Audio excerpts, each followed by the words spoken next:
तो दोस्तों आज की इस वीडियो में जो हम बात करने वाले हैं, देखिए वो भी कंबाइन हार्वेस्टर से रिलेटेड ही बात करने वाले हैं। तो दोस्तों जैसे एक भाई का कमेंट आया था कि भाई हम छत्तीसगढ़ से हैं, हमें सोनालिका की combine harvester 2023 model BS3 engine में मिल रही है, सिर्फ 400 घंटा चली हुई, मगर उसकी RC RTO में लटका हुआ है। क्या कोई विकल्प है RC को अपडेट कराने की, या उसे एग्रीमेंट में खरीदने से कोई दिक्कत है? मार्गदर्शन कीजिए। तो दोस्तों इस तरह से भाई का कमेंट था। तो दोस्तों आज की इस वीडियो में हम बिल्कुल डिटेल से बात करेंगे कि कंबाइन हार्वेस्टर का रजिस्ट्रेशन क्यों रुका, क्या क्या विकल्प हैं रजिस्ट्रेशन करवाने के, और क्या एग्रीमेंट कराकर कंबाइन हार्वेस्टर चला सकते हैं या नहीं। सब कुछ इससे रिलेटेड डिटेल में बात करने वाले हैं, तो वीडियो में लास्ट तक बने रहें, क्योंकि हम जो बोलते हैं सच बोलते हैं। और चैनल पे अगर नए हैं तो देखिए चैनल को सब्सक्राइब कर लें। तो आइए वीडियो शुरू करते हैं।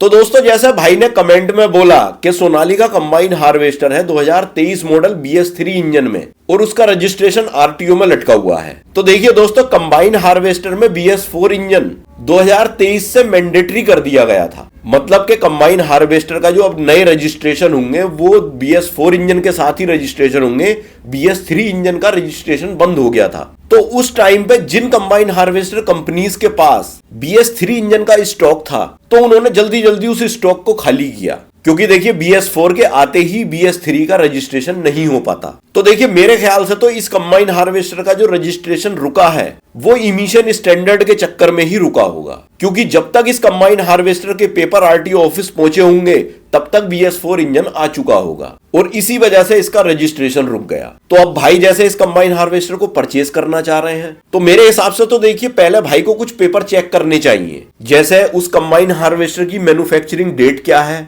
फॉर्म 22 जो होता है वो अवेलेबल है या नहीं। फॉर्म 22 का मतलब होता है मैन्युफैक्चरिंग सर्टिफिकेट, वो इस कंबाइन हार्वेस्टर का है या नहीं, ये भी देखना चाहिए। और ये भी देखना चाहिए कि क्या RTO ने कोई लिखित में ऑब्जेक्शन दिया है, तभी सही से पता लगेगा कि रजिस्ट्रेशन रुका किस वजह से है। अब बात आती है कि भाई ने जैसे कहा कि अब रजिस्ट्रेशन के क्या क्या विकल्प हैं, तो मेन पॉइंट अब यही है कि रजिस्ट्रेशन अब होगा या नहीं होगा। तो देखिए दोस्तों रजिस्ट्रेशन तभी बनेगा अगर जो भी कंबाइन हार्वेस्टर सेल कर रहे हैं उनके पास वैलिड इनवॉइस हो, फॉर्म 21 और फॉर्म 22 हो, इंजन नंबर और चेसिस नंबर बिल्कुल क्लियर हो, और इमिशन स्टैंडर्ड जो है वो RTO के हिसाब से वैलिड हो। तो देखिए अगर RTO ने रजिस्ट्रेशन इमिशन रूल के अकॉर्डिंग रोक रखा है, तो फिर देखिए फ्यूचर में रजिस्ट्रेशन होना बहुत मुश्किल है। मतलब अगर ये BS3 और BS4 वाला मैटर है तो फिर रजिस्ट्रेशन बहुत मुश्किल से होगा। हाँ, कोई डीलर या मैन्युफैक्चरिंग कंपनी जुगाड़ से अगर रजिस्ट्रेशन करा दे तो वो बात अलग है। तो मैं तो भाई को यही सजेस्ट करूंगा कि आप हार्वेस्टर परचेज करने से पहले डायरेक्टली अपने डिस्ट्रिक्ट के, या हार्वेस्टर जिस डिस्ट्रिक्ट में आती है के, RTO ऑफिस में इंजन नंबर देकर उसका स्टेटस कंफर्म कर सकते हैं। तो दोस्तों अगर आप कंबाइन हार्वेस्टर की कीमत, उसका टेक्निकल स्पेसिफिकेशन और उसके पार्ट्स खरीदना या देखना चाहते हैं, तो मैंने एक वेबसाइट का लिंक डिस्क्रिप्शन में दे रखा है। आप उस वेबसाइट पे विजिट करके और उस पर सर्च करके आप अपनी क्वेरी देख सकते हो।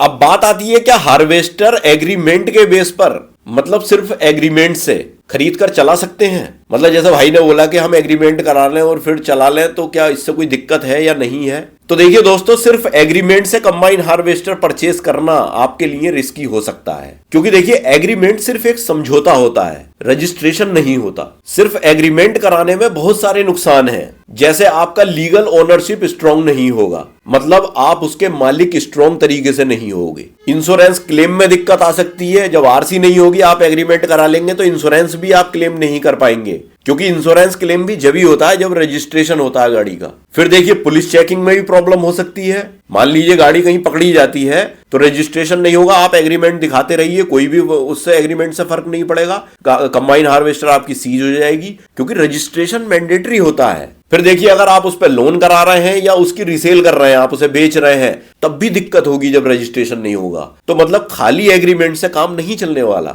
और अगर देखिए फ्यूचर में रूल ज्यादा स्ट्रिक्ट हो गए तो आपकी कंबाइन हार्वेस्टर जब्त भी हो सकती है। मतलब अगर किसी ने मुखबिरी कर दी या कुछ हुआ और कह दिया कि इसका रजिस्ट्रेशन नहीं है, ये ऐसे ही चलाए फिर रहे हैं, तो आपकी कंबाइन हार्वेस्टर सीज भी हो जाएगी। क्योंकि देखिए बिना रजिस्ट्रेशन के कोई भी मशीनरी या वाहन चलाना कानूनन अपराध है। तो देखिए मेरा सजेशन जो है भाई के लिए वो यही है कि जब तक RTO से रजिस्ट्रेशन का मामला क्लियर ना हो उस पार्टी को पेमेंट मत करना। मतलब जो ये आप कंबाइन हार्वेस्टर खरीदने का प्लान कर रहे हो तो पहले देखिए आरटीओ ऑफिस से पूरा क्लियर मामला हो कि हाँ इसका रजिस्ट्रेशन हो जाएगा, तभी पेमेंट करना, वरना तो आप फंस जाओगे।